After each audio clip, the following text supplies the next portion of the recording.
بسم اللہ الرحمن الرحیم۔ لوگ صبح روزہ رکھیں گے اور تیری صبح اس حالت میں ہوگی کہ تو شراب کے نشے میں ہوگا۔ کیا تجھے اللہ سے حیا نہیں آتی؟ یہ سن کر مجھے غصہ آ گیا اور میں نے ایک ہونسا اپنی والدہ کے سینے پر مارا اور اسے اٹھا کر جلتے ہوئے تنور میں ڈال دیا۔ میں اس وقت نشے میں تھا اور میری ہوش و حواس بحال نہ تھے۔ جب میری زوجہ نے یہ دردناک منظر دیکھا تو اس نے مجھے دھکیل کر ایک کوٹھڑی میں بند کر دیا اور باہر سے کنڈی لگا دی تاکہ پڑوسی میری آواز نہ سن سکے اور انہیں معاملے کی خبر نہ ہو۔ میں اسی طرح نشے کی حالت میں پڑا رہا۔ جب رات کافی گزر گئی تو مجھے ہوش آیا۔ اب میرا نشہ دور ہو چکا تھا۔ میں دروازے کی طرف بڑھا تو دروازہ بند تھا۔ میں نے اپنی زوجہ کو آواز دی کہ دروازہ کھولو۔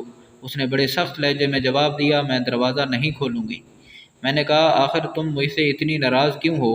آخر میں نے ایسی کون سی خطا کی ہے؟ اس نے کہا، تو نے اتنی بڑی خطا کی ہے کہ تو اس لائق ہی نہیں کہ تجھ پر رحم کیا جائے۔ میں نے کہا، آخر بات کیا ہے؟ مجھے بھی تو معلوم ہو کہ میں نے کیا بری حرکت کی ہے۔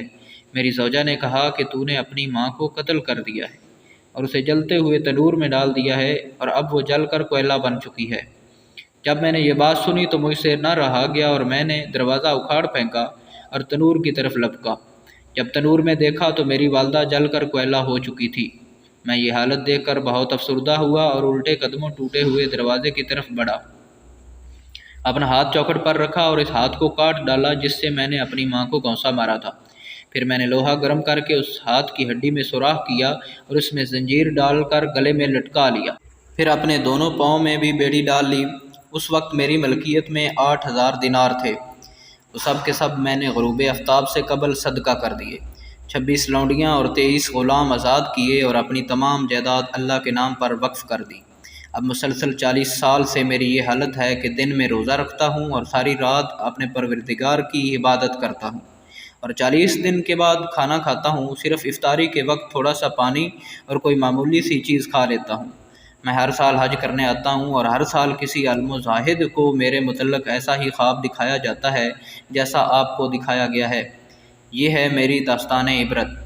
حضرت سیدنا مالک بن دینار رحمۃ اللہ علیہ فرماتے ہیں کہ یہ سن کر میں نے اس کے چہرے کی طرف اپنا ہاتھ بڑھایا اور کہا، اے منحوس انسان، قریب ہے کہ جو آگ تجھ پر نازل ہونے والی ہے وہ ساری زمین کو جلا ڈالے۔ پھر میں وہاں سے ایک طرف ہو گیا اور ایک جگہ چھپ گیا تاکہ وہ مجھے نہ دیکھ سکے۔ جب اس نے محسوس کیا کہ میں جا چکا ہوں تو اس نے اپنے دونوں ہاتھ آسمان کی طرف اٹھائے اور اللہ عز و جل سے اس طرح مناجات کرنے لگا، اے غموں اور مصیبتوں کو دور کرنے والے، اے مجبور اور پریشان حال لوگوں کی دعائیں قبول کرنے والے، اے میری امیدوں کی لاج رکھنے والے، اے گہرے سمندروں کو پیدا کرنے والے، اے میرے پاک پروردگار، اے وہ ذات جس کے دست قدرت میں تمام بھلائیاں ہیں، میں تیری رضا چاہتا ہوں اور تیری ناراضگی سے پناہ مانگتا ہوں۔ تو اپنے عفو و کرم کے صدقے مجھے عذاب سے محفوظ رکھ اور مجھے اپنی ناراضگی سے بچا۔ اے میرے پاک پروردگار، میں کما حقہ تیری تعریف نہیں کر سکتا، تو ایسا ہی ہے جیسا تو نے اپنی تعریف خود بیان فرمائی۔ اے میرے رحیم و کریم پروردگار، تو میری امیدوں کی لاج رکھ لے۔ بے شک میں تجھ سے تیری رحمت کا طالب ہوں۔ مجھے یقین ہے کہ تو میری دعا کو رد نہیں کرے گا۔ میں صرف تجھ ہی سے دعا کرتا ہوں۔ اے اللہ عز و جل، موت سے پہلے مجھے اپنی رضا کا مژدہ سنا دے اور مجھے اپنے عفو و کرم کی ایک جھلک دکھا دے۔ حضرت مالک بن دینار فرماتے ہیں کہ اس کی یہ رقت انگیز مناجات سن کر میں اپنی منزل کی طرف لوٹ آیا۔ پھر جب رات کو نیند آئی تو دل کی آنکھیں کھل گئی۔ مجھے خواب میں پیارے آقا مدینے والے مصطفیٰ صلی اللہ علیہ وآلہ وسلم کی زیارت ہوئی۔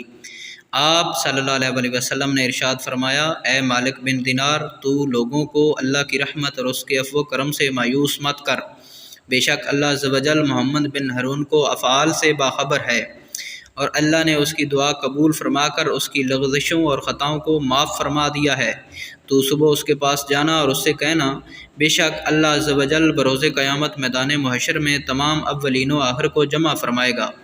اگر کسی سینگ والے جانور نے بغیر سینگ والے جانور کو مارا ہوگا تو اس کا بدلہ دلوائے گا اور ذرے ذرے کا حساب لے گا۔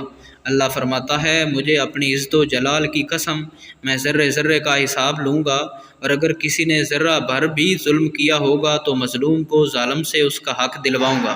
اے ابن ہارون، کل بروز قیامت اللہ تجھے اور تیری ماں کو اکٹھا کرے گا اور تیرے بارے میں فیصلہ ہوگا۔ فرشتے تجھے مضبوط زنجیروں میں جکڑ کر جہنم کی طرف دھکیل دیں گے۔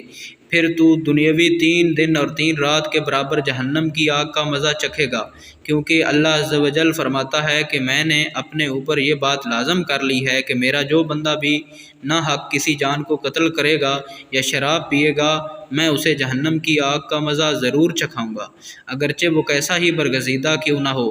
اے ابن ہارون، پھر اللہ عز و جل تیری ماں کے دل میں تیرے لیے رحم ڈال دے گا، اور اس کے دل میں یہ بات ڈال دے گا کہ وہ اللہ عز و جل سے سوال کرے کہ اے اللہ تو میرے بیٹوں کو بخش دے۔ پھر اللہ تجھے تیری والدہ کے حوالے کر دے گا، تیری والدہ تیرا ہاتھ پکڑ کر تجھے جنت میں لے جائے گی۔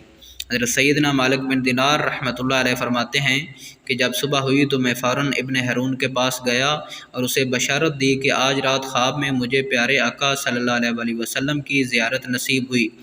آپ صلی اللہ علیہ وآلہ وسلم نے مجھے تیرے بارے میں اس طرح بتایا ہے۔ پھر میں نے اسے اپنا پورا خواب سنایا۔ خدا عز و جل کی قسم، میرا خواب سن کر وہ جھوم اٹھا اور اس کی روح اس طرح آسانی سے اس کے تن سے جدا ہوئی جیسا کہ پتھر کو جب پانی میں ڈالا جائے تو وہ آسانی سے نیچے کی جانب چلا جاتا ہے۔ پھر اس کی تجہیز و تکفین کا انتظام کیا گیا اور میں نے اس کے جنازہ میں شرکت کی۔ تو امید ہے دوستو آپ کو یہ تحریر پسند آئی ہوگی۔ اگر یہ تحریر پسند آئی ہے تو ہمارے چینل جی کے وائس کو سبسکرائب کر دیں اور ہماری اس ویڈیو کو لائک اور شیئر کر دیں۔